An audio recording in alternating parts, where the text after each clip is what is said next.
today. I think we'll get started. My name is Valerie Leonard. I am the founder of Nonprofit Utopia. We are an organization that provides capacity building for nonprofit organizations. And given some of the conversations that we've had during our classes, we thought it might be a good idea to come together and hear what one another has to say about their experiences, what they're feeling about what's going on in Washington. We call this the nonprofit fork in the road discussion because, as those of you who've been keeping up may be aware, Elon Musk, who is, I guess, pretty much in charge in the White House, it seems, typically, he tends to take a page from his Twitter days, right? When he took over Twitter, he sent a mass firing memo saying, "You have reached the fork in the road."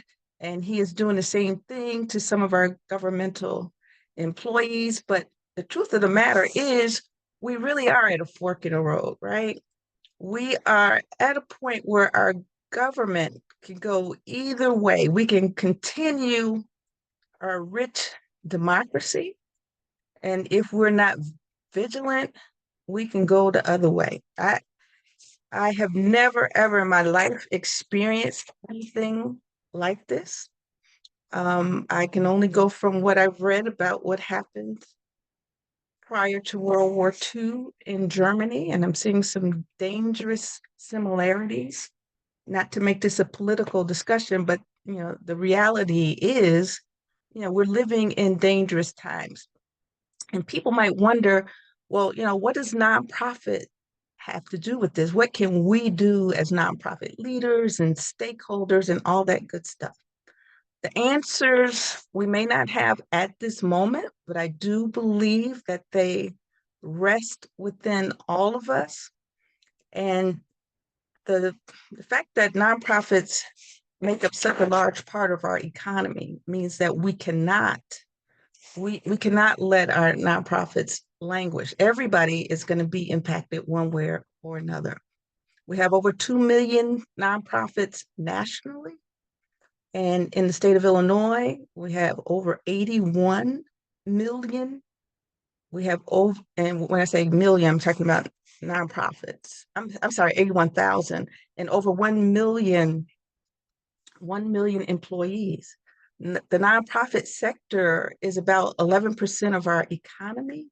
And if you live on the West Side, it's about 25% of the economy, because a significant number of our employers are nonprofits, if not nonprofits, then government agencies. So when the nation has a cold, we get pneumonia, as they say.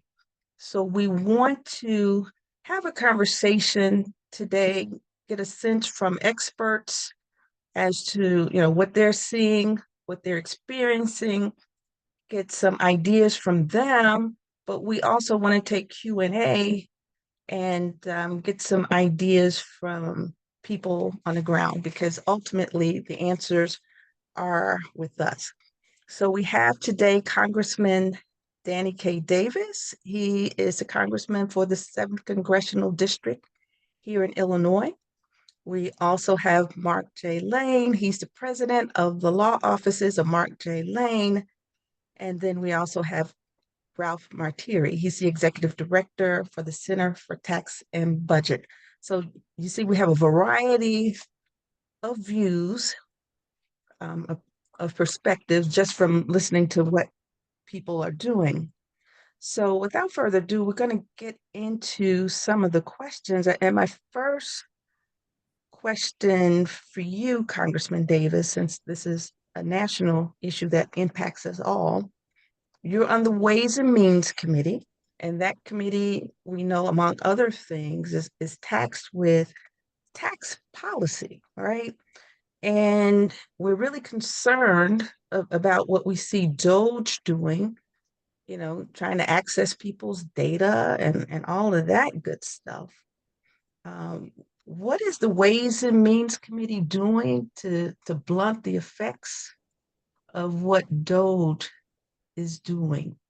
trying to take control of government agencies, but particularly the IRS? Well, the Ways and Means Committee Republicans are doing pretty much whatever Donald Trump and Elon Musk tell them to do, or suggest that that's what they ought to be doing. And so the committee, while it's a committee, it is not a committee in unison. But let me say, just as I answer that question, Valerie, let me thank you for your leadership in the nonprofit, not-for-profit sector and the tremendous information that you help generate for people. And I'm delighted to be on a forum with this distinguished group of individuals and those who may be listening and calling in. But the Democrats on the Ways and Means Committee are doing everything that we can do to try and protect the kind of country that we have developed after all of these years and several centuries. And it's a good country. It's a sensitive country. It's a country that is embracing all kinds of people from all around the world. It is also a country that allows individuals or provides opportunity for individuals to be born anywhere in any kind of socioeconomic environment and yet feel that they can rise and move upwards and maybe even rise up to the top. And it seems that there are elements in our country who are trying to reduce all of that and change our expectations, change the way we live, and keep the gap between those down here and those up here to be even higher and make the rich or the wealthy wealthier, more influential, more impactful, and more in control of what we do. So you can almost say that we are a nation at war. Fortunately, we're not at the kind of war in terms of physical stuff that's going on, but in terms of ideology, in terms of hope, belief, we are there, and we're going to just have to brace up to it, face up to it, and fight to the finish. Okay. Are there any specific strategies and actions that you guys are taking, in those meetings? I can just imagine being a fly on the wall during one of those meetings with the Republicans clearly on one side and Democrats on another. Are there any proposals that the Democrats are making that Well, will help rein DOGE in? the proposals are to be fair in what we do and to keep providing opportunities that have become a part of our way of life after all these years and prevent them. You know, everything that has been accomplished, even from the beginning of the Constitution, the idea that all people were going to be created equal. We know that that was not what it really meant at the time, but there was hope in there that the union could be perfected. And so we've been making little bits and pieces of perfecting that union. And here comes, a president and his co-president or his assistant president, I don't know what you call him because he's never been elected to anything. He's never been confirmed by anybody, yet he is having tremendous impact on the way our national government is running. And it's hard to imagine how we have allowed that to happen in our democracy with a constitution that separates powers. It's a decent system. It's certainly not what it ought to be, but it's a system that allows checks and balances, and we just don't seem to be able at this particular moment to be checking and balancing as much as we would want to and should be able to, but there's hope. I never give up. I mean, I believe that the same two teams that play today will play tomorrow. And so we keep preparing and working every day, pushing back. I mean, we've had this big information is in the hands of people who shouldn't have it, confidential information that they may be using for whatever. Tax data, for example.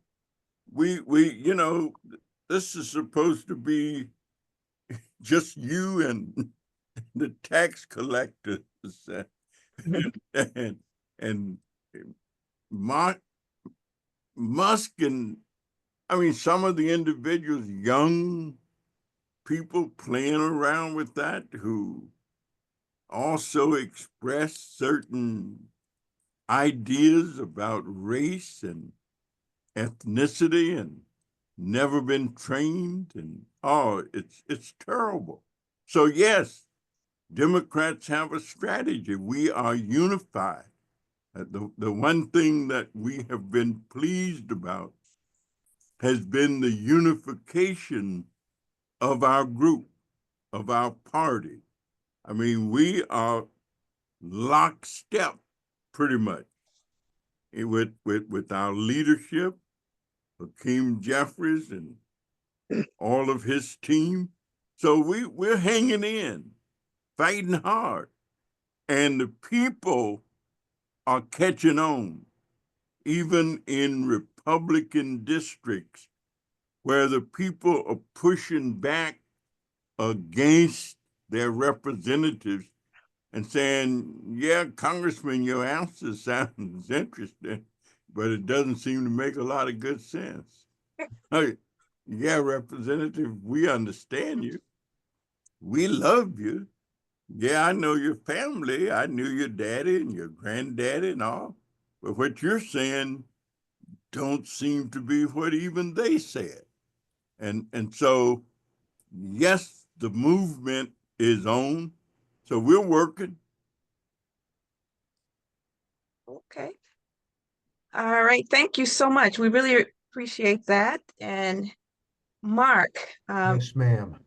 you are such an expert on a number of things, government structures, nonprofit structures, social enterprise. You help write legislation as it relates to nonprofits and hybrid type organizations. You also are expert on taxes in terms of advising your clients. So you have many, many, many opportunities to hear from different people, different levels of government, different organizations from all over, probably all over the country or even the world, knowing you.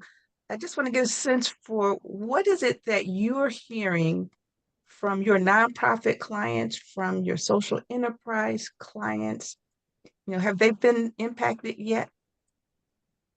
Well, Valerie, thank you for the question, and appreciate being with you and the Congressman and Ralph and all of our friends, old and new. Um, I'm happy to see that the congressman didn't pull any punches, nor will I, because if we're going to have a serious conversation, it needs to be candid, and we need to look at things the way they are. And the reality is, we're living in an upside down world. The president, who may have never heard of the term of unitary executive, the philosophy that the president is omnipotent, superior to any other branch of government and accountable to no one. He is in fact putting that philosophy to work in a meaningful and, in my view, chaotic and cruel way. And none of us thrives in an environment of chaos. But in answer to your question, I think the social sector, and particularly nonprofits, may be suffering disproportionately. So we have a perfect storm of horribles. And events are overtaking us daily, hourly. But let me just kind of identify a few ways in which I think we're all aware that nonprofits are being disadvantaged and their missions are being subverted. So we know about the prohibition within the government now of programs that advance diversity, equity, and inclusion. That's the hallmark of many nonprofits. That's what they're about. The populations they serve are marginalized populations in disinvested communities in many cases. And then we see spending freezes, USAID being only one of them. Yes. We see the possible reincarnation of the House's 9495 bill, which would, this is from last year, but it's resurfacing, and it would see to the withdrawal of tax-exempt status of any nonprofit organization that is alleged to be supporting terrorism. This is code for organizations that are supporting immigrants and migrants. And we have capitulation by the major media, who is now either silent or complicit, and silence is being complicit. Nonprofits are particularly vulnerable because of their dependency on government grants. Government grants to nonprofits, last I looked, was $267 billion. The Urban Institute has reported that all but 2 of the 437 congressional districts, typical nonprofit could expenses without its government grants. Here in Illinois, 67% of 990 filers that get government grants would be at risk without them. Then we have charities that are heavily dependent upon government contracts. The object of Mr. Musk's chainsaw. And they're dependent upon philanthropy, also under attack. So it's understandable that nonprofits are operating in fear. They're fearful of donor blowback. They're fearful of government retaliation. So increasingly, they are staying away from lobbying. They're staying away from policy work. They're trying to stay below the radar. Our job, it seems to me, is to help empower them, give them the information, the education they need, and that's reliable, and couple that with design thinking so they can revisit structure, recast mission if necessary, take other steps to preserve them and do so in a way that is collaborative. So seeing this turnout this evening gives me comfort. And Congressman Davis's optimistic words give me comfort too. But I say we need to have hope, but we also need to plan for things that may not go in the better direction, but potentially in a worse direction. Yes, yes, yes. All right, thank you. Ralph, you are a policy wonk, tax and budget wonk, and I know you keep your ear to the ground, typically on all things state and local government. Can you share your thoughts on how these national budget cuts might impact, say, the state budget, and how that in turn could impact nonprofits? Yeah, Valerie, and unless you're willing to give me about 6 hours to walk through all the different ways that Wow. could possibly happen, what I'm going to do is highlight what's going on. And Okay. these federal employment cuts, they're all coming within a context. And so when the Trump administration came in the door, they said they wanted to cut the federal workforce by 65%.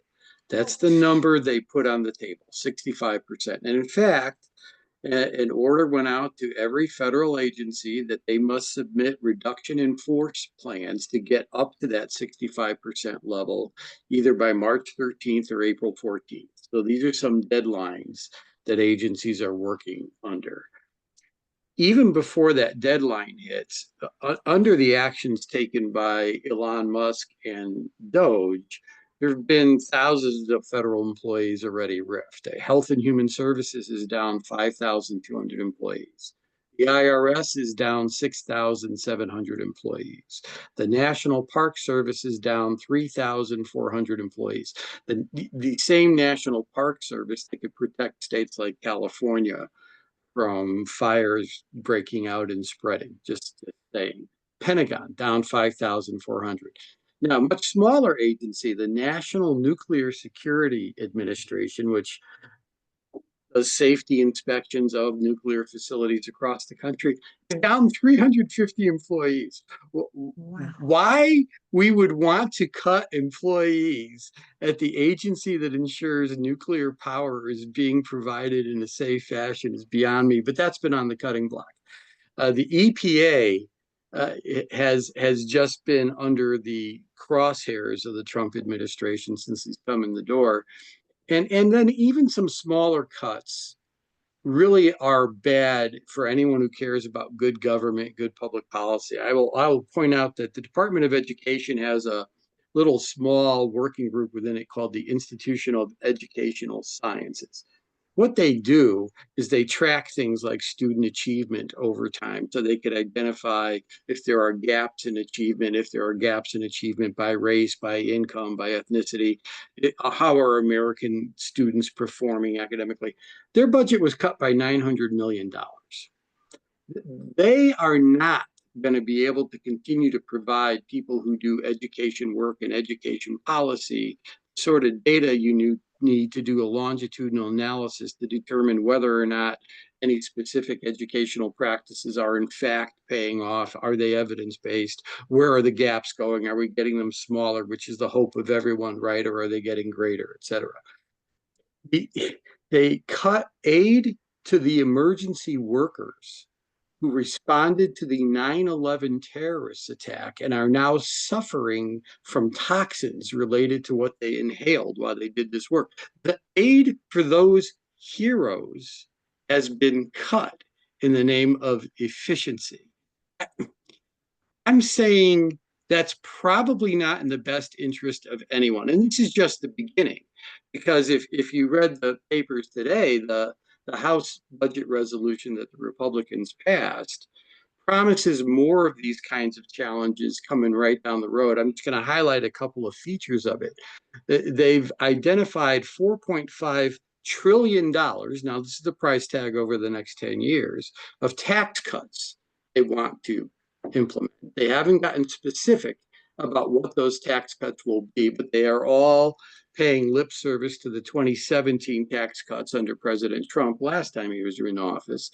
And those tax cuts, by every independent analysis, disproportionately benefited the wealthiest, not 10%, 1% in the nation, and the wealthiest businesses. And so that's problematic, because the way they've identified how to pay for that is they want to cut $2 trillion worth of spending, once again, no specificity, in the next 10 years across the federal budget. Now, the only way you can get to a figure like 2 trillion is if Medicaid, Medicare, and Social Security are on the table. There's just not enough money in any of the other federal agencies to come anywhere near a $2 trillion figure.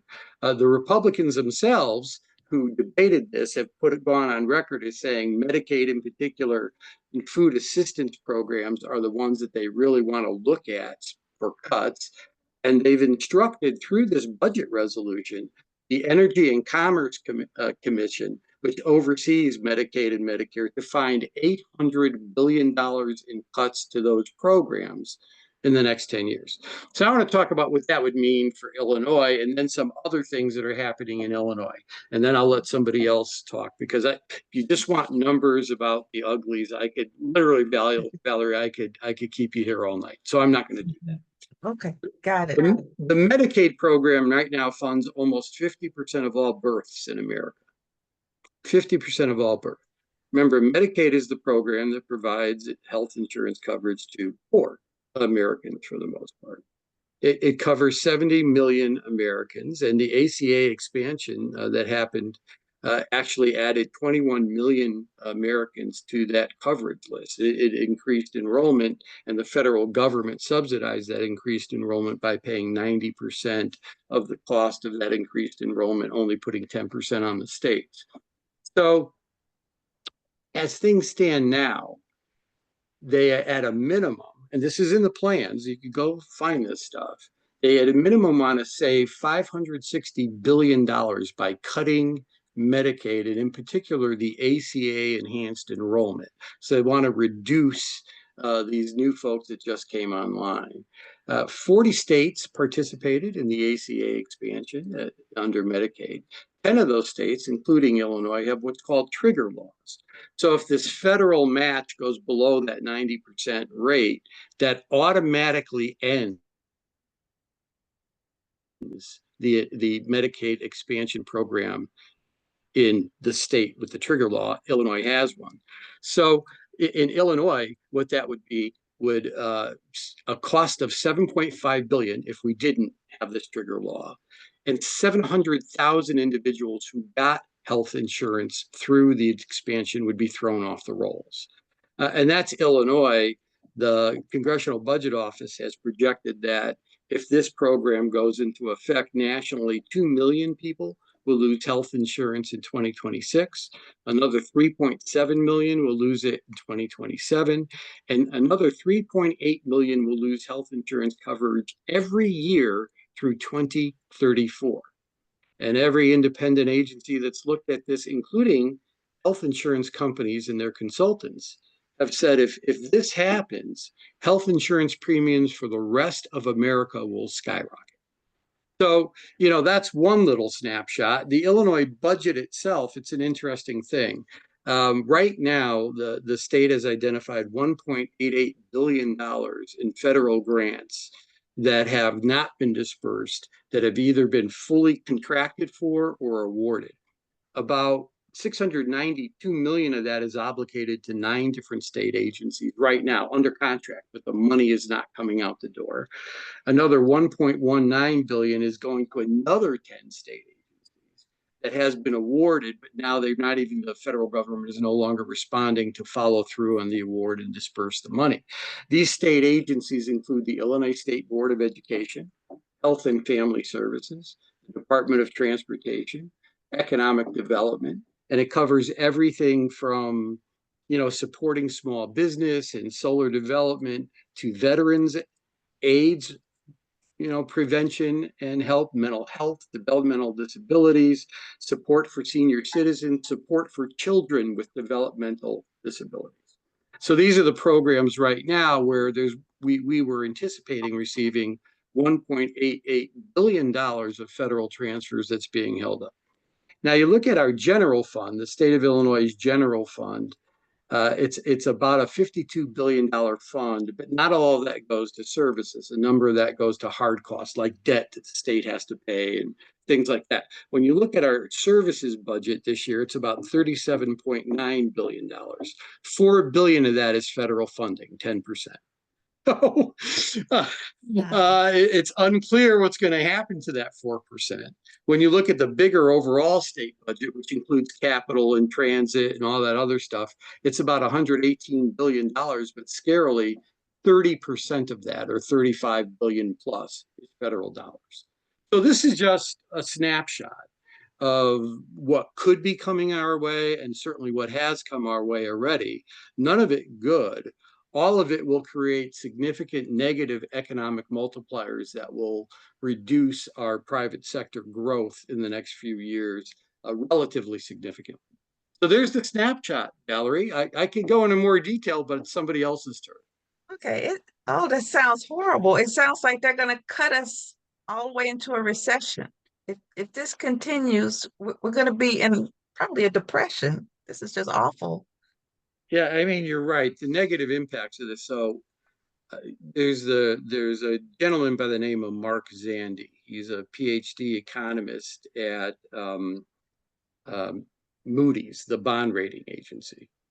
And Marc Zandy looks at fiscal impacts of different actions, tax cuts, tax increases, spending cuts, spending increases. And he doesn't really do much goofy stuff. What he does is he looks backwards and says what has actually happened, and then he comes up with multipliers for the impact. Every time you cut spending on public services like education or healthcare, et cetera, for every dollar you cut in spending, the private sector loses about $1.36 of economic activity. Wow. That is a major negative economic multiplier that reverberates through the private sector. So these cuts, which are being talked about, I think, inappropriately as efficiency cuts, because this has nothing to do with efficiency. There's been no study. There's been no look at the agencies. There's been no determination of which positions maybe should be eliminated. I'd be all for eliminating inefficient extra positions that we don't need and that taxpayer dollars are being wasted on. That's not what's going on here. What's going on here is really uninformed slash and burn. And that's not good either for the provision of public services or for the private sector economy. Awful. So, Congressman Davis, when I think of the Ways and Means Committee and the impact it could have, I guess, on the starting of new nonprofits, right? If they're going to be closing some of these positions with the IRS, I would imagine one of the things we're going to see is a much slower processing of new applications for nonprofits. And I can imagine there are other impacts. Is there a subcommittee within the Ways and Means Committee that's looking at nonprofits specifically and what those impacts could be? You said this was going to, sounded like it would be horrible. It is horrible. One of the things that I learned pretty early in life is that all behavior has meaning. There is a reason for it. If you go in the kitchen to cook, you are cooking for a purpose. I mean, you're not just cooking because it's something to do. You have a purpose. You intend to eat. If you get in your car, you're not going to just drive it anywhere. You're going to drive it where you're going. All behavior has meaning. And so the architects of this have a reason. They're not just doing it willy-nilly. They're doing it. Ways and Means is supposedly and is the committee in the House that figures out how to pay for things and what you're going to pay for and where your money is going to come from. And of course, you can't have anything unless you can implement whatever it is that you're trying to do. And so we figure out, supposedly, and in reality, where do you get the money to pay for whatever the services are that you're going to provide? Who do you tax? And different people have different thoughts and ideas about taxation. One of our justices said one time, and I believe him, that taxation is the price that you pay for a civilized society. And so whatever you're going to do, the purpose of all of this, to the best of what I've been able to determine, is to not have to raise appropriate taxes on the wealthiest individuals in our country. You heard about the taxation plan that the president had 2017. That seems to be an idea that if we cut all these programs, we stop spending this money, now we can give some more tax breaks to the wealthiest individuals in our country. And we may as well know that. And we may as well understand that and understand what this is about. It took hundreds of years for workers to have rights, certain kind of rights. They didn't just get them all at one time. They went through, you get a little bit this year, you get a little bit this year, and they are just willy-nilly firing workers. For example, last week, the Internal Revenue Service fired 7,000 employees. And they announced they're going to close 120 of these little taxpayer assistance centers that I send people to that I know don't really know how to file the income tax to get the best results.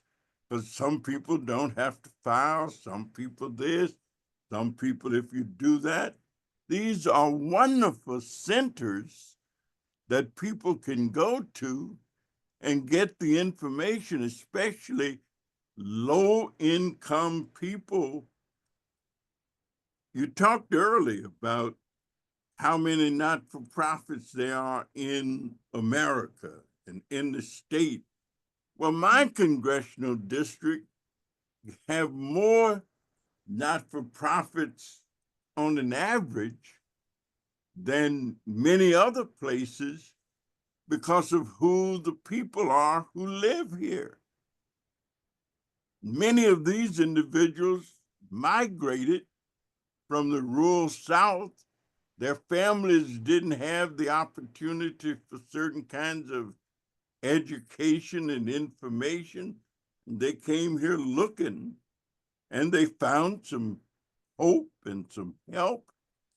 No, this is an assault on quality of life for all kind of people.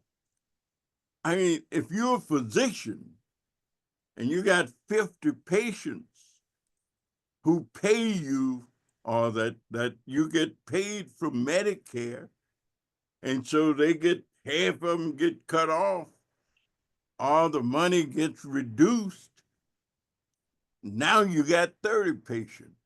And so it's not just affecting the poor or low income, it's affecting people who rely on an economic boosters that the federal government, and we've always had not-for-profit. Lexity talked early in this country as it was evolving into a country, that people would form things and do things themselves, not wait for the government to do them. I got 23 hospitals in my congressional district alone. Guess what? Medicare, reduction of Medicare payments, especially for those that are called disproportionate share hospitals, they don't know if they will be able to keep or stay in business. I mean, they just don't know if they will stay in business. These community health centers, they're being cut. They're going to be cut. So these changes are just unbelievable.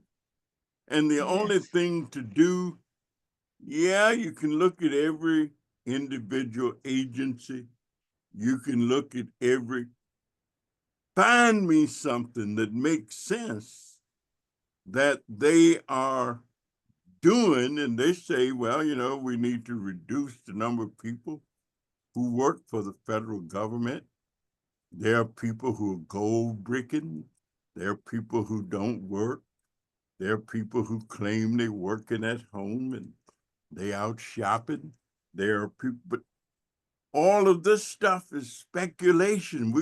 We have not been given any concrete, show me who the people are, where they are. And so it's an effort. It just really is. I mean, you can try to rationalize it. You can try and say, and economically, how could it make any sense if the rich people keep getting money that all they can do with it is hoard it and not circulate it? I'm understanding that the best way to have a balanced economy or have an economy that is functioning is to keep the money from flowing from one place to another, goods and services impacting on each other. It's kind of like blood to the body. If you get too much blood on one side of the body, you got a problem. You get too much money in the hands of too few people, you got a problem. And that's where I think we're headed. So yeah, they may get richer, but the economy as a whole gets weaker. And that's where I think these policies are leading us. And that's why we got to just keep fighting back, fighting back, fighting back. Yes, and thank you so much for that.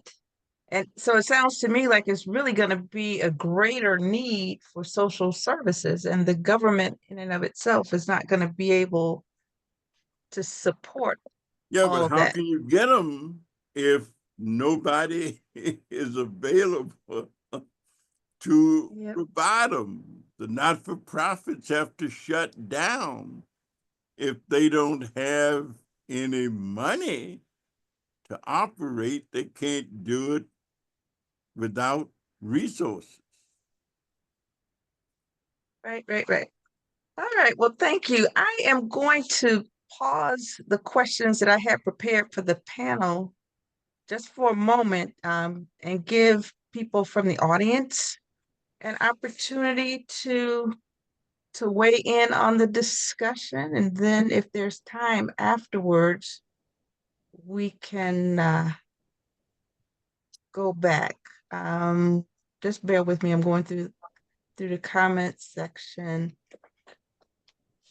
All right, Rochelle, do you want to ask your own question? Either read it or ask it yourself.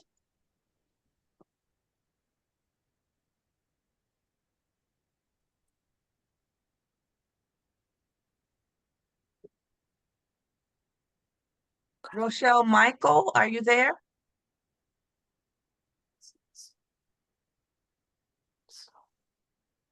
All right, Rochelle Michael, she had a question. She says, can we have the number of cuts and how each will affect the people? I don't believe most people are aware of the volume and ramifications. I thought Ralph kind of touched on that. But Yeah, did you? Valerie, it's really impossible at this juncture to have a comprehensive list of all the cuts. I tried to run through some of the highlights of data that you Yeah. can find. It's interesting. On the one hand, Musk keeps saying that DOGE is the most transparent agency, blah, blah, blah. That's really one of their talking points. They repeat a lot. On the other hand, they are very much not transparent. And I think Congressman Danny Davis correctly pointed out they have not justified a lot of the cuts they've claimed they've made by showing any underlying data that indicates these cuts needed to be made, that the people on the jobs were not doing the jobs or whatever. And they haven't even substantiated the full dollar amount of the cuts they've made. But we do know the positions lost. And I think we just have to continue monitoring that situation very closely. And as data becomes available for those of us who do care about silly little things like facts, get that data out to others who still care about silly little things like facts. I know this current presidential administration seems to be fact blind. I would like to follow up on one thing Congressman Danny Davis said, though, because it's not only accurate, but people don't understand what it really means when they hear it. Yeah, it's bad when nonprofits that are out there in the community providing services, helping with whatever, lose funding and have to go out of business. But once they go out of business, it's not like they get replaced immediately or sometimes ever when the funding returns. So if you could recall back to the days of the administration of Governor Bruce Rauner here in Illinois, where we didn't have a state budget for 2 years in a row. It's a record. No state in the history of America has ever done that except the great state of Illinois. We are so proud of our fiscal track policy. That said, when the state funding got slashed for human services in particular, well, human services aren't really provided by the state. They are pretty much done on a contract and grant basis with nonprofits throughout Illinois. A bunch of the human services infrastructure went out of business and it still hasn't been replaced today. So there are things like no domestic violence counseling and treatment centers in Marion, Illinois. Why? The funding was cut years ago and people went on to do other things or left the state and no one's been able to start it back up and get it going. So these cuts really create long-term havoc in the infrastructure that really supports some of the most vulnerable people in our society. And I just mentioned domestic violence, but think about it. I think about things always in dollars and cents standpoint, right? And so the cost of providing counseling to an individual who has violent tendencies is about $6,500, $7,000 per year. And that helps prevent this individual from committing violent acts. You lose that, and this person will abuse their spouse, their girlfriend, their boyfriend, whatever. They will. And in some cases, that abuse will be so bad that the person will have to go to jail because they so brutally beat another individual. Well, the cost of incarcerating an individual in Illinois is close to $50,000 a year versus the $7,000 it cost us to provide this individual counseling. Oh, but we're not done with the costs we've just imposed upon ourselves, because the people in that family, be they the children that witnessed or were the victims of the violence, the spouse, the girlfriend, the boyfriend, whoever they were, they will also need counseling. And they've lost the income of the incarcerated individual who committed the abuse. We are talking about a vicious negative spiral down in one family's life and a vicious spiral up in costs to the public sector because of the failure to continue funding one small human service. And so the impacts have very much a compounding effect as they go through. Awesome. Mark, did you want to respond before we answer Sharonda's question? I'm happy to hear what Sharonda has to say. Okay, Sharonda, your hand was up. Want to share your question? Good evening, everyone. Can you hear me clearly? Yes, ma'am. Yes. Lovely, lovely. So I'm Sharonda Hosendorf. I am the founder and CEO of We Cope Inc. It's a community outreach program engagement. That's what COPE stands for. But we do a lot of support in the community. We're very grassroots. We just made a year old. And so, just kind of what the gentleman who shared earlier, it's almost like double trauma for the people that we serve, just because they were already coming out of these very uncertain situations like DV, homelessness, and things like that. And so finally, when they are stabilizing housing, a few of my programs that I help with is getting them furniture so they can stabilize, getting them jobs, getting them into school, getting their kids settled in school. So just to find that this has just become such a a huge impact to my nonprofit is really troubling. And a lot of the funding that I get from parent companies like United Way and the bigger ones. So, I've gained some traction over the past year that I've been in, business and everything. However, now those things aren't as clear. And so just thinking about everything that I've learned so far, I had a question about, now moving forward as a founder and even talking to other partner and companies, where could we find the most credible information to keep us abreast? Because right now I'm just following like the Nonprofit Alliance and things like that. I just want to make sure that we are not sharing misinformation as well, and that if we could give some kind of some balance or even some uh, comfort in some of the things that we can do in the interim until we can find out everything, what would be a good way to go about that?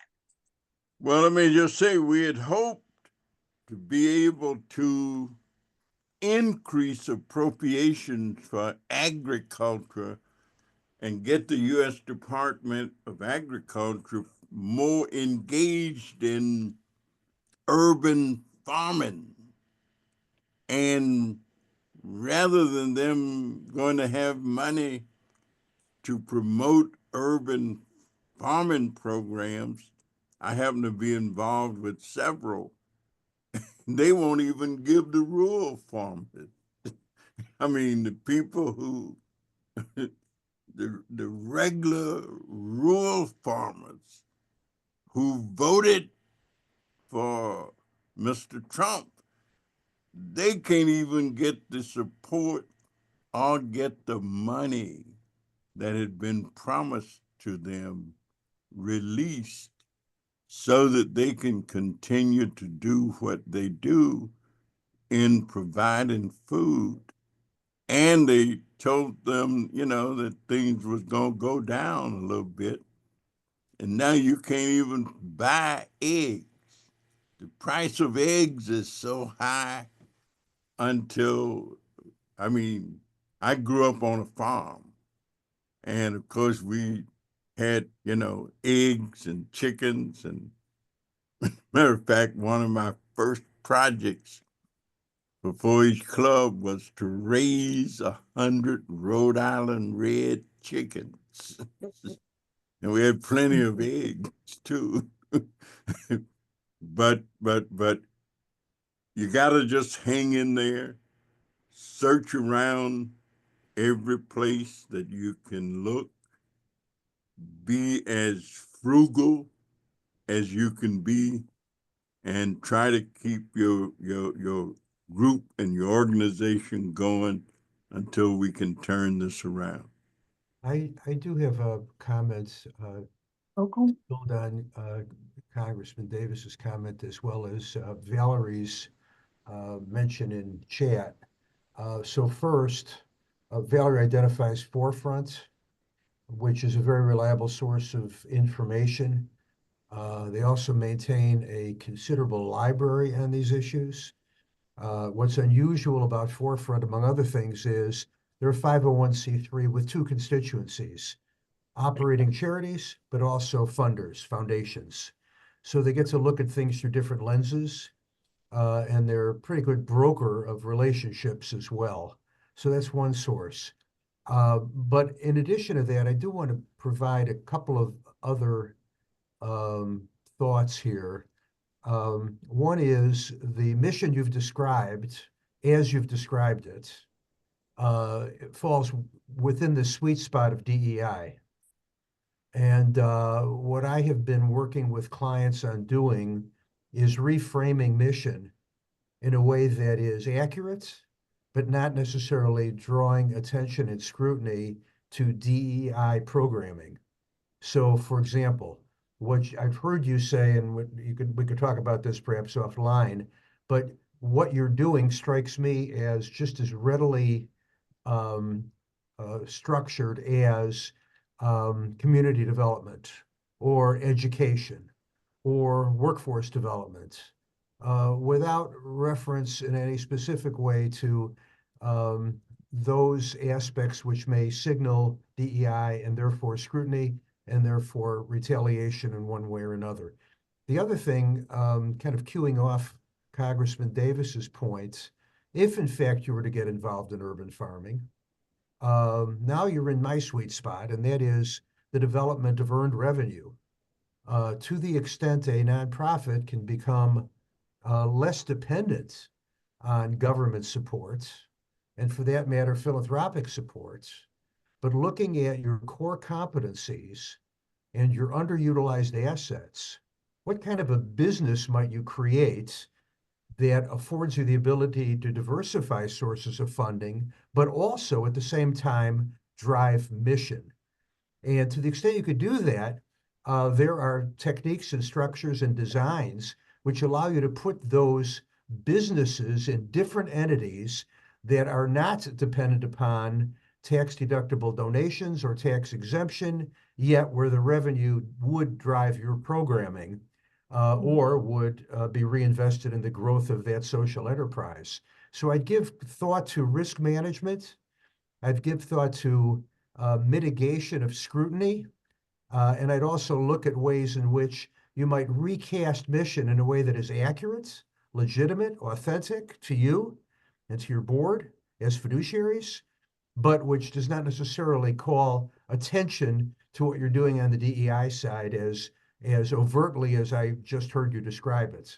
So that's just a word of caution. All right, awesome. I think we're probably not going to have time to go through the prepared questions. I think we have quite a few questions in the chat that will spark a lot of really good discussion. Adrian, you had a question about the elimination of DEI. Did you want to ask your question yourself? I know you put it in the chat, but it always sounds better to me to have people Yeah, you ask know their that own I would questions. I would be just as easy with you reading it. Let me take a look and see. I think I was talking about, okay, so with the DEI questions, because I actually had two. Yeah, the first Um, one. well, the first one, let me go back. And my question basically is probably more for Congressman Davis, but whoever can answer it. Um, and so I'm wondering, isn't a reduction in force is a no fault termination? So how will the federal RIF impact the joint state federal unemployment insurance system? Because I'm guessing that Oh, people are going to come to their local state offices for assistance. So is there any particular plan for addressing that?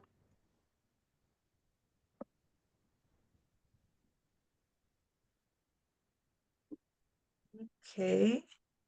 Okay, something to think about. It Uh, is. It is. and And then let's the second question, with a DEI elimination affects uh, women and minority business enterprises and veterans business enterprises. So what would this mean to mission-driven organizations who are possibly in the 8A SBA program?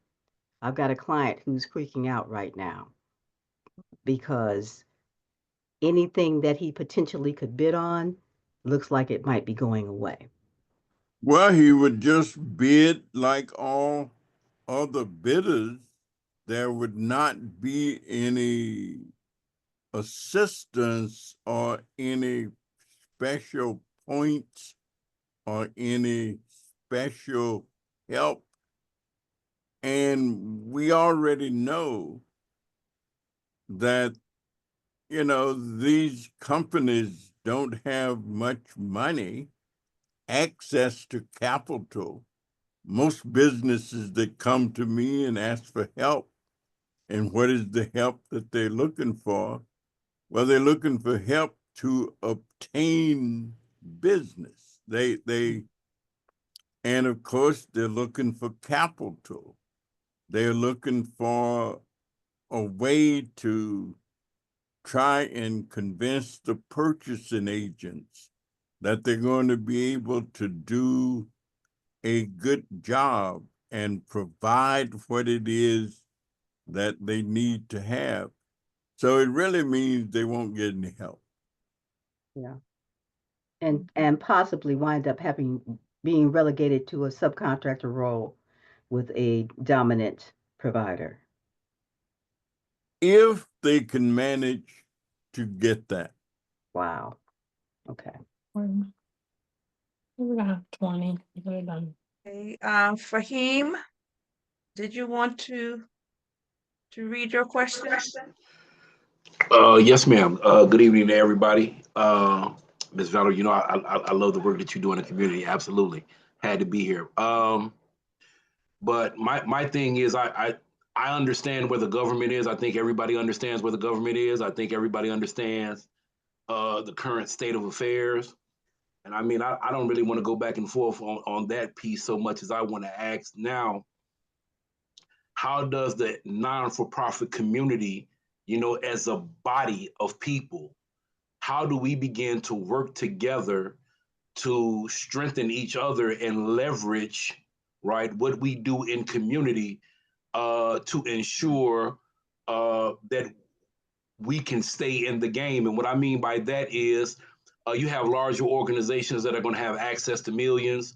You have medium organizations that's going to have access to hundreds of thousands. So what becomes the plan for us operating north, east, west, south in Chicago? How do we begin to align ourselves in order that we can circulate those dollars, right? One, between ourselves, and then two, to ensure that the people who we serve will have access. And what I mean by that is that the money may come, the money may not come, but the question becomes, how do we begin to strategically make use of those dollars and make use of those partnerships in order that we as a whole can stay afloat? And I know that that's a crazy question, a crazy statement, but looking at the fact that who I'm asking for may not give it to me, what am I going to be willing to do for myself? So how do we begin the projects of committing ourselves to building gardens inside of the community? How do we commit ourselves to ensuring that the services that we prepare at the immediate level, you know, food, shelter, and clothing, how do we ensure that those things continue on while we're waiting for the United States government? And the only reason that I say that is because what we do is what we do, right? The Ukraine received $132 billion in subsidies from the world community, and 114 billion of that was created by the US government. So to be perfectly honest, I really don't care what Elon Musk is doing because they're printing up money for when they need it. And so whatever the process is going on, how do we, as people, boots on the ground, what are we going to begin to do to plan to ensure that, one, we can operate effectively, and then two, we can ensure more conscientious use of those finances so that we can ensure that we have quality work for Illinois residents, if that makes sense. I think it does. I think what you do is be as good as you can possibly be in terms of the services you provide, whatever those are. I think Martin Luther King laid out a blueprint when he used to say, you know, if you were shining shoes, be the best person shining shoes in the neighborhood, and people will beat a path to your door. So I would say be as good as you can be, but then also pay close attention to the foundations that also have resources, and keep trying to convince the government agencies who have whatever they have that you're so good. If they've got anything to share or anything to give, come to us. Come to my agency. Let us do it. If it's, violence prevent, no matter what it is, just be good. Be good. I'd like to build on the congressman's suggestion, if I may. We're seeing town hall meetings convened by Republicans as well as Democrats, and the Republicans are getting the pushback. And it seems to be motivating them to ask some questions. Asking questions may or may not yield answers, but it could lead to various kinds of steps. So in addition to what the congressman recommends in terms of being your best and warrant funding as an individual organization, I would also suggest that there be mobilization of nonprofits, creation of coalitions of nonprofits. And nonprofits are increasingly backing away from advocacy for fear of retaliation, for fear of being conspicuous. However, at this point, we should rely upon the law as it exists, Trump notwithstanding, and the law as it exists does allow public charities to lobby. And with a 501(h) election, that lobbying can be very, very substantial. And it also allows private foundations, which have lots of money, to fund public charity projects that involve lobbying without designating grant funds to lobbying. And C3s can also advocate mission through educational issue advocacy, advocacy on administrative regulations, which is what we're looking at, and advocacy against executive orders, which is also specifically called out within the Internal Revenue Regulations. They also can advance boycotts and litigation, which they're already doing on their own or in combination with states. And they can pursue pro-democracy activities like get out the vote and voter registration drives.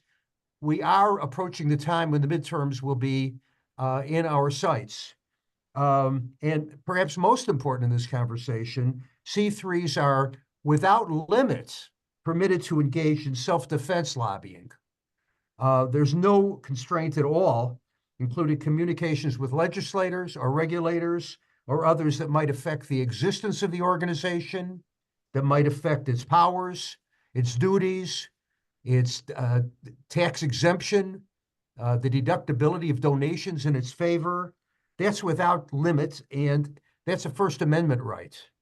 And then organizations that have social welfare within their missions can, in fact, conduct activities to eliminate prejudice and discrimination and the defense of human and civil rights secured by law. And those are lawful charitable donations and deductions, notwithstanding what's going on with discrimination, equity, inclusion, those prohibitions. So if we look at kind of the First Amendment piece of this and the 501c3 piece of this, which is ingrained in the law since 1939, there are ample opportunities for nonprofits to coalesce and do that which is in their collective best interest and secure funding from foundations and individuals and others who care about this stuff and see the nonprofit community as the vanguard of change,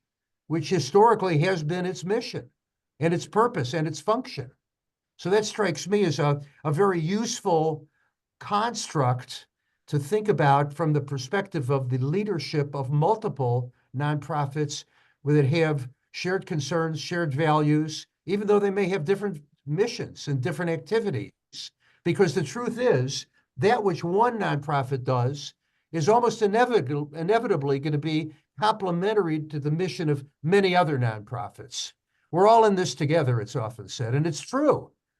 Because if you can help disinvested communities and marginalized populations and the unemployed and the unhoused, I mean, they may be labeled as specific, discrete missions of this or that organization, but the externalities of each of those organizations' activities positively impact the missions of all the others.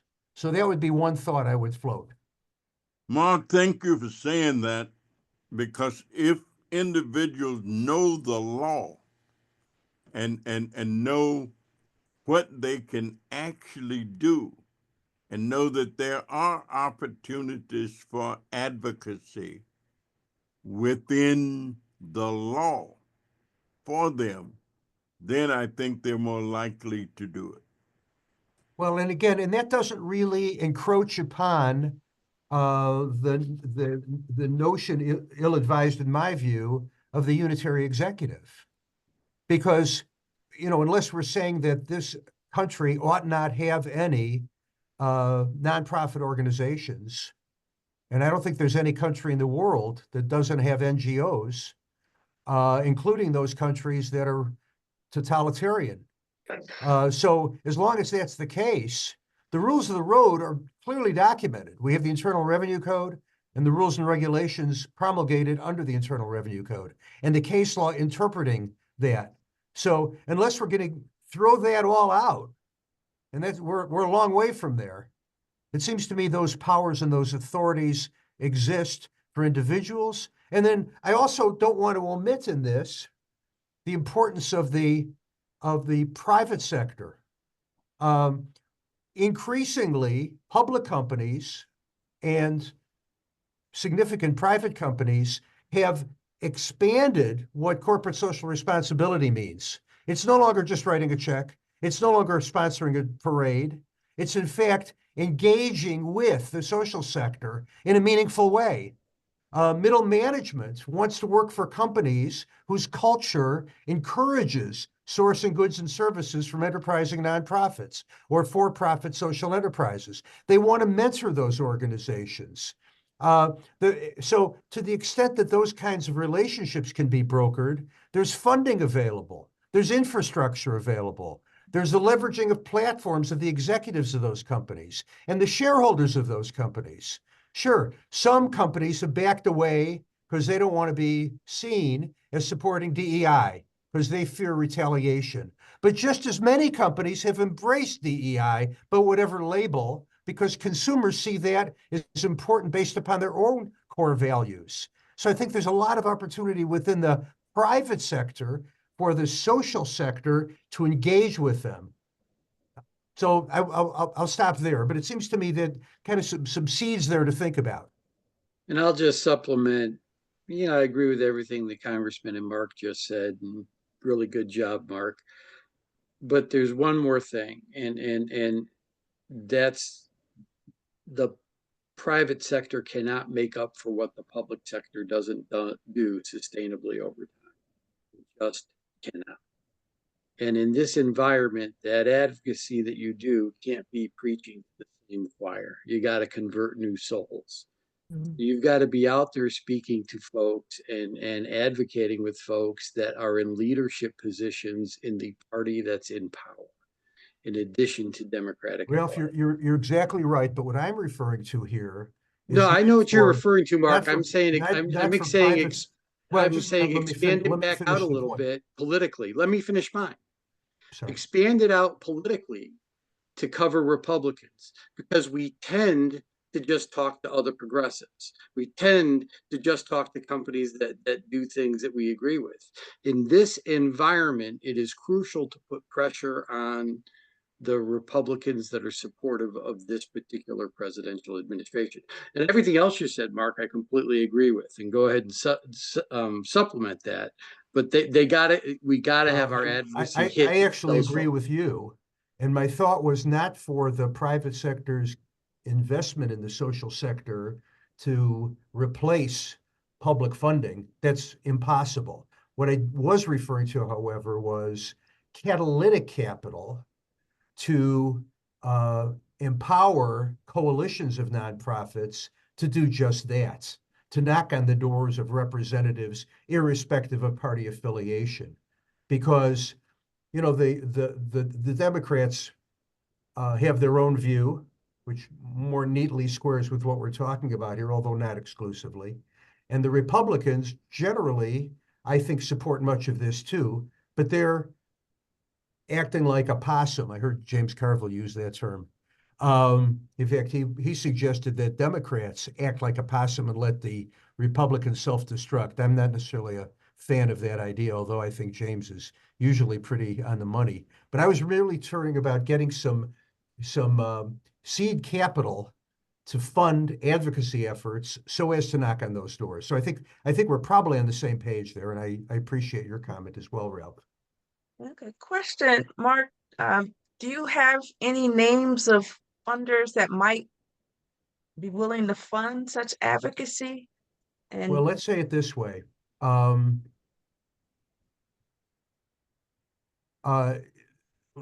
me say it to this degree, and I think people will start filling in the blanks as I describe them. okay. I was referring to private foundations.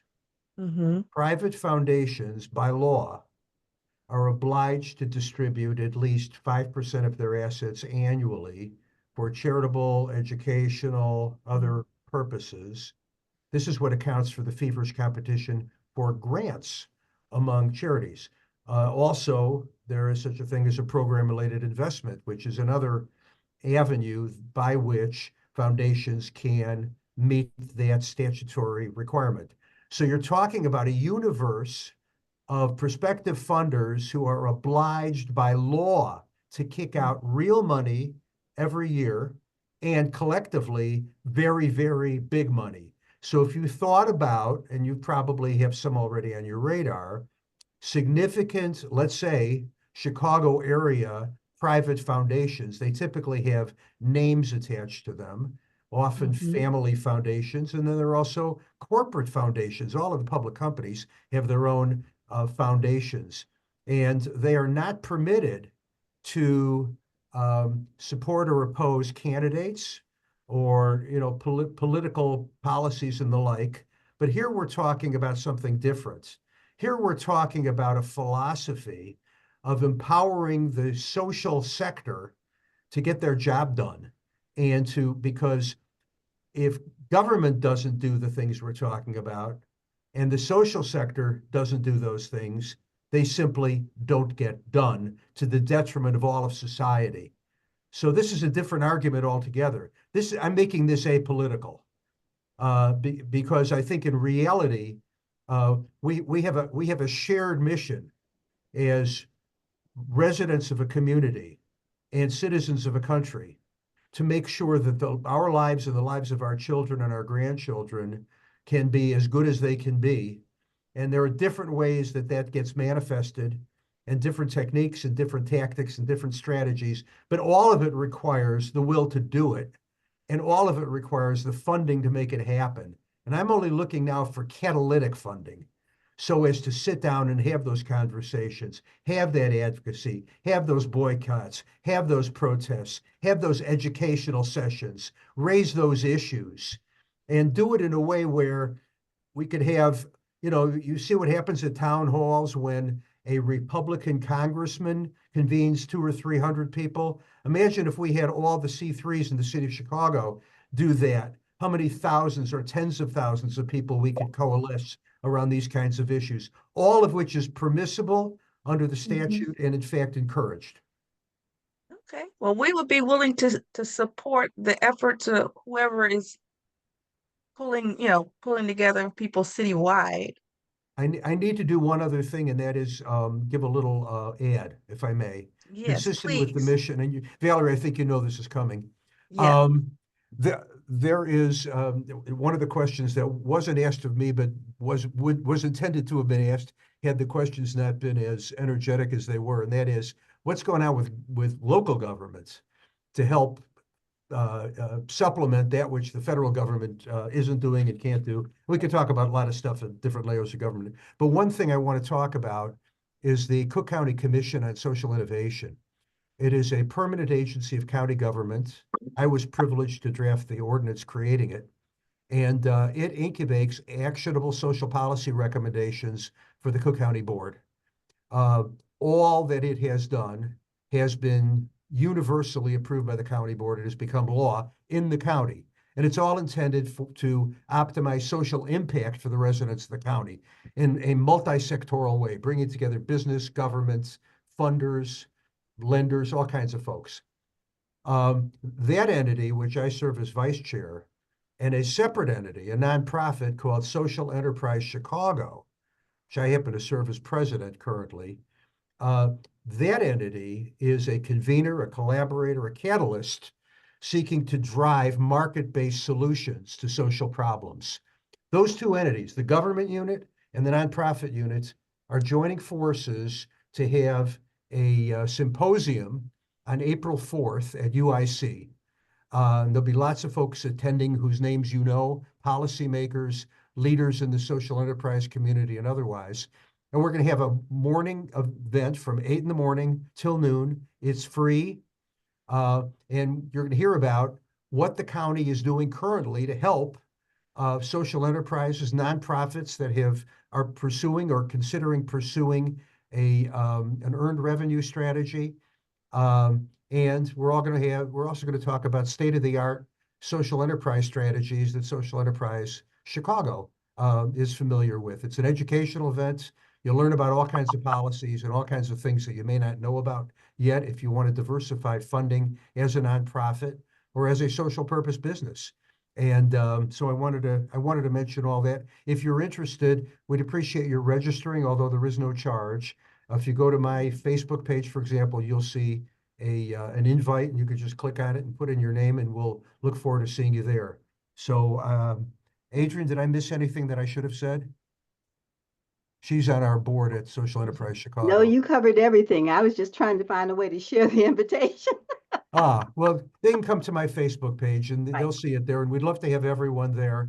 And the other thing they can do is they can search Eventbrite for Social Enterprise 2025, and they can register directly that way. Christopher Raphael has just put into the chat box the link.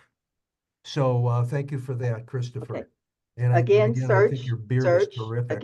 Search Eventbrite Social Enterprise 2025, and you should be able to go directly to the link for registration.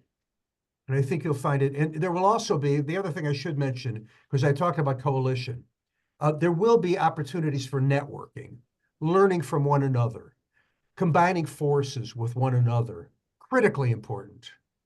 You know, they say at conferences or conventions, you do more good in the hallway between the meetings than you do at the meetings. Well, hopefully these meetings will be very valuable to you, but you will meet other people and people that can do you some good and for whom you can do some good. So I encourage you to attend. I'd love to see all of you there. Okay. And I can also email the information to everyone on the list. Oh, wonderful. I have it as well. Thank you, Valerie. Very much appreciate that.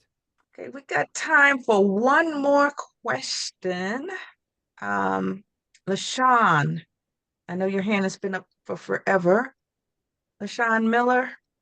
Yes, hello, my name is LaShawn Miller. Sorry, that's loud in my background. My question was surrounded about the agriculture issue. I'm a local farmer here in the city of Chicago, and I also work as a policy organizer for the Illinois Stewardship Alliance. What we have seen is a lot of the government funding has been affecting us. My question was surrounded around the funding freeze, where a lot of our farmers have gotten federally funded grants as a reimbursement grant, where they have spent their own money for infrastructure and other things. So now they don't know, one, if they will ever get paid back for the money that has already been spent under the contract, and two, if the program will continue in the future. Um, we also found out today, sorry, I'm out of breath. We also found out today that there's another grant that's out there. It's called the Local Food Purchasing Grant. They stopped the money. So a lot of farmers have been growing their business in order to sell to an agency who then in turn sends the purchased food to food banks. So today we were informed that they would no longer be purchasing our produce to provide for the food banks.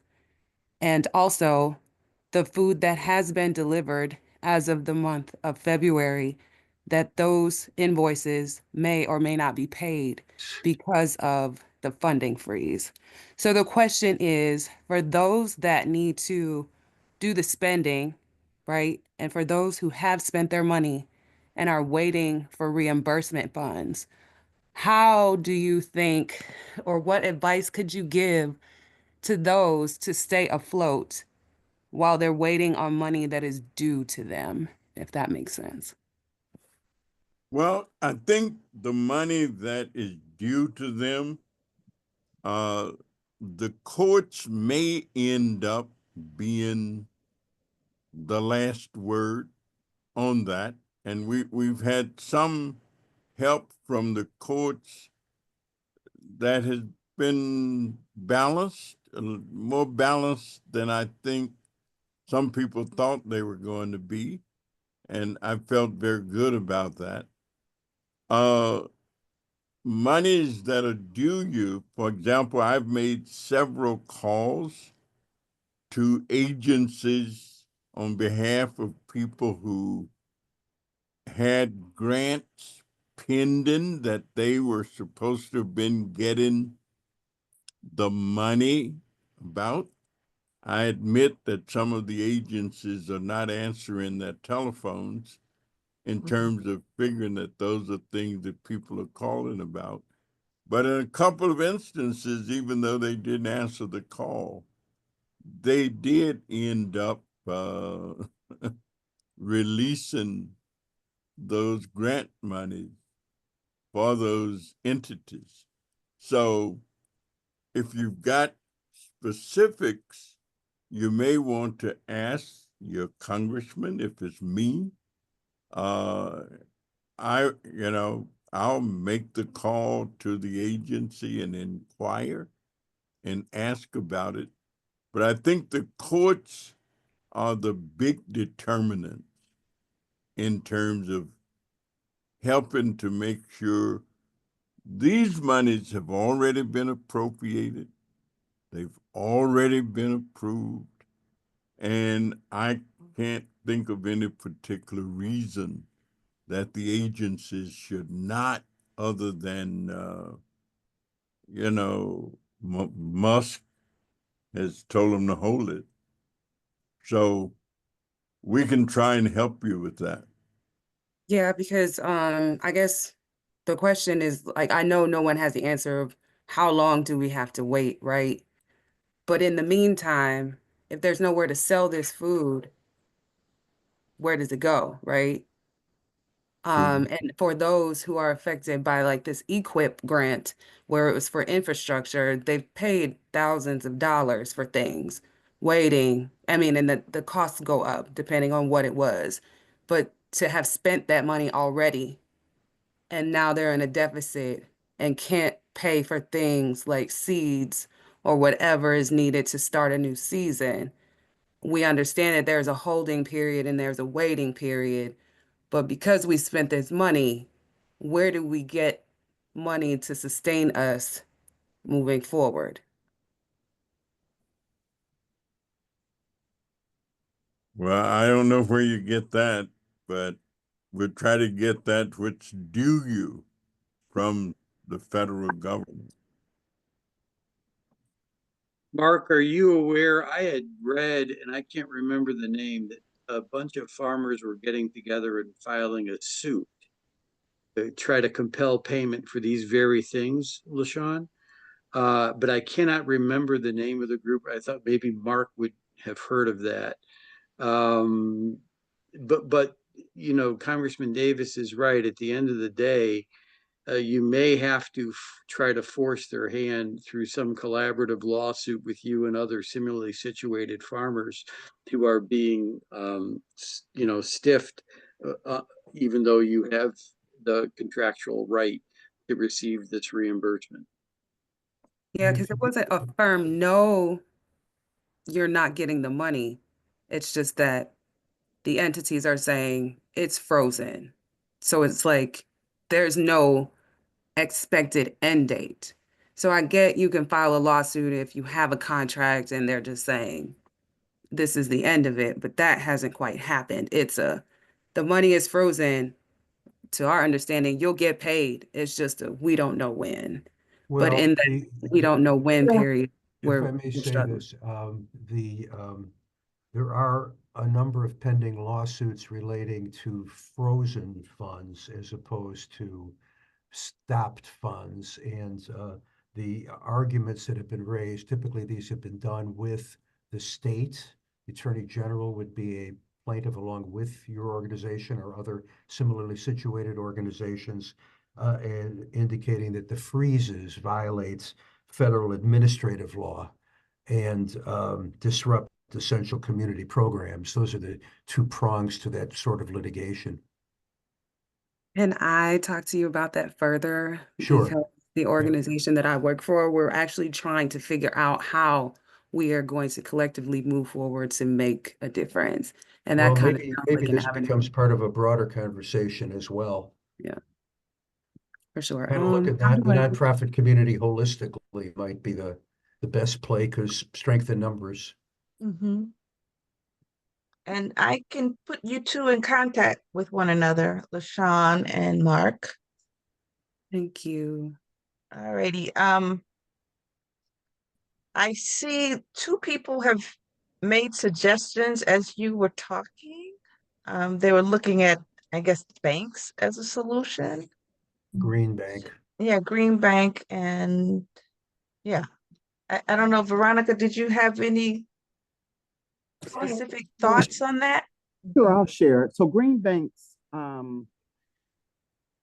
have been used, for example, let's say, well, I'll give a specific example. A house of worship received a grant to put solar on their roof, but it is a reimbursement grant. They didn't have the funds to do the work up front to be reimbursed. A green bank in Illinois does have one, will upfront the funds and then be reimbursed when the reimbursement grant comes through. So I don't know if they would do farming like this, but it was an idea because I know they do that.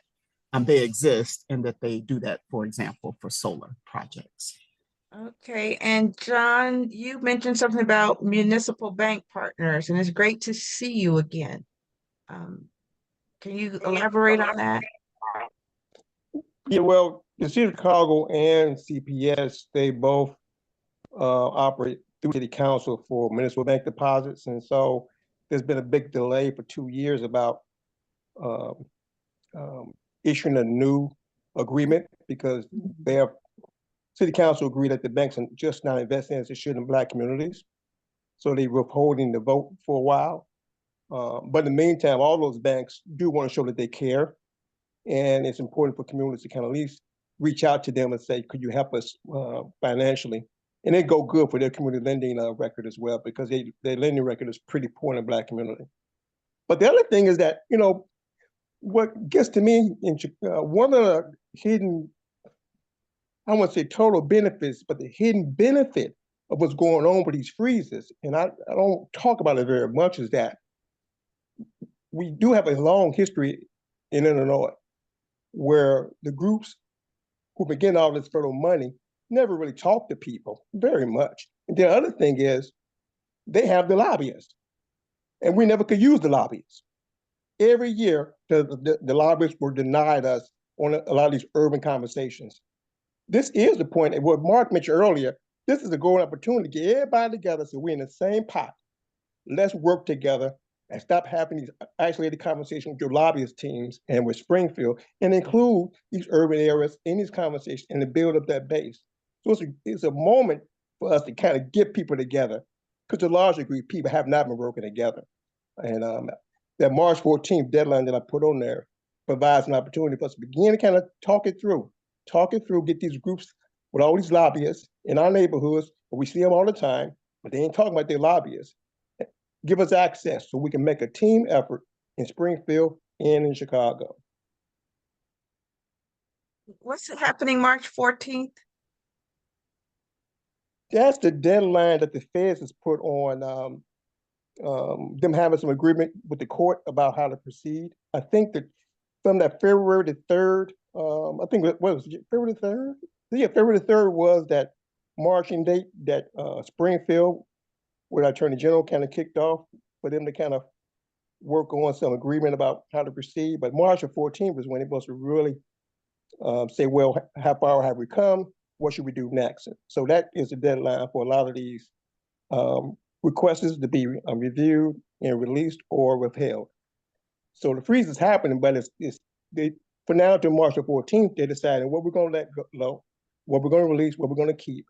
And so they slowly sharing that, but at the same time, March the 14th is the deadline. Not much time. All right, thank you. I will be in touch with you. I forgot what All right, so our time, we're about 10 minutes over. I mean, this conversation has been a wonderful conversation, and clearly there's a lot to be done. We just scratched the surface. At this point, I'm going to ask our panelists one by one to share closing statements. I will make sure everybody on the call gets a transcript as well as a link to the video. And I have a feeling this won't be our last conversation, but I do understand the need to also move to action. All right, so we'll start with you, Congressman Davis, and then we'll go with Mark and then Ralph. We'll do it in alphabetical order. Well, thank you very much. It's been a pleasure to be with all of you. I'll just say that the foundations are working on this issue also. As a matter of fact, they had a conference in DC. I've met with them on yesterday, many of them. We had a whole room filled. I've also been working on it. If you notice or not know, charitable donations are down. I'm saying people are not given. So I have a bill that is designed to try and help them up what they give. It's called the Charitable Act. And I have a Republican sponsor along with me. And what it would do is restore the above the line deduction for those individuals who give but do not itemize.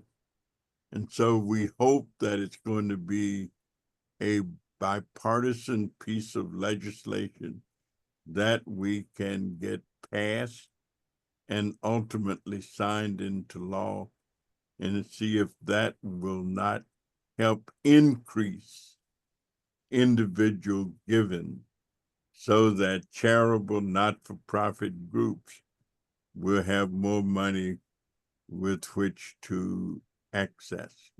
Again, bottom line is people have to be as educated as they can be, as political as they can become. And politics, I define, is that whenever two people interact, some politicking takes place. And if it does not, then one person is not necessary. And so life is politics in terms of knowing what you believe, what you want, and what you will do to try and make it happen. So thank you all and have a great evening. Thank you. Okay, Mark? Yeah, I'll be brief. I just want to thank you, Valerie, for putting this together, and Congressman Davis and Ralph. It's a pleasure to serve on the panel with you. Your insights are extraordinary, as I knew they would be. And I'd like to thank all of the participants for your leadership, your commitment, your willingness to drive positive change. And without the environment that allows that to take place, it won't take place. So as we start flexing that muscle, I think we'll start seeing some improvements. So look forward to collaborating with all of you one way or another in the future, and it's a treat to be with you. Yes, I can do that. All righty. And Ralph? So I'm the only one between you and dinner, huh? So I better be brief. I was once told by Senator Paul Simon, there's no such thing as a bad short speech. So all I'm going to say is, once again, to echo Mark and Congressman Davis's comments, I appreciate all the efforts you all put forth to make this a better state, a better community, a better city, a better world. I run a small nonprofit myself. We are woefully underfunded. I'd like to say we put the not in not-for-profit. So when things like this happen, it can be discouraging. However, we've managed to survive for 25 years through good and bad times. We will all manage to survive this. But collaborative work, where as much as possible we can be together in our advocacy efforts, and we could aim those advocacy efforts across the board at the unusual suspects, to put political pressure on those who maybe have a different worldview than and are not in our type of inner circle than what we usually talk to, I think is one of the most effective advocacy things we can do together as a community to try to really change some of the real negative things that are happening in DC and impacting our communities right down here. So thanks for your efforts, Valerie. Thanks for pulling this together. Mark, it's always a pleasure chatting with you. You're one of the most brilliant minds I've ever had the pleasure to work with. And Danny Davis is the greatest of all great Americans. So let's go on. Yes. And I'm sorry we didn't have time to go through every question in chat, but we will review them, and I'll share them with the panelists, and to the extent that we can get a written response, we'll do that. I didn't anticipate so much interest in asking questions. So thank you guys for that. All right, so I am going to again share a link to this video. I believe it's also on Facebook Live. I am going to share the notes, so you'll see the transcript. And if you have any information that you'd like for me to share to everybody who has registered, we had over 90 people to register. So if you have an interest in sharing that information to a broader audience, please email it to me tonight so I can shoot it out to our group. And then I know there are a couple people I'm going to be making introductions to based on what I'm seeing and hearing in the chat. All right. So again, thank you all for for delaying your dinner to spend time with us. All right. All right. Good night, everybody. And thank you to our panelists so much. Good night, everyone. Peace and blessings, Ms. Valerie. Thank you. You too. Thank you. Have a great night. Good night. Thank you. Thank you, Valerie. You're quite welcome. Thanks, everybody. Good night. Thank you, Valerie. All right. All right. Thank Good you all, night. Valerie. Yes, indeed. Thank you for showing up. Thank you. Thank you, Miss Valerie. You're quite welcome. What a wonderful group we have. Thank you all. Wonderful. All righty. So I'll be reporting out soon. You guys take care. Good night.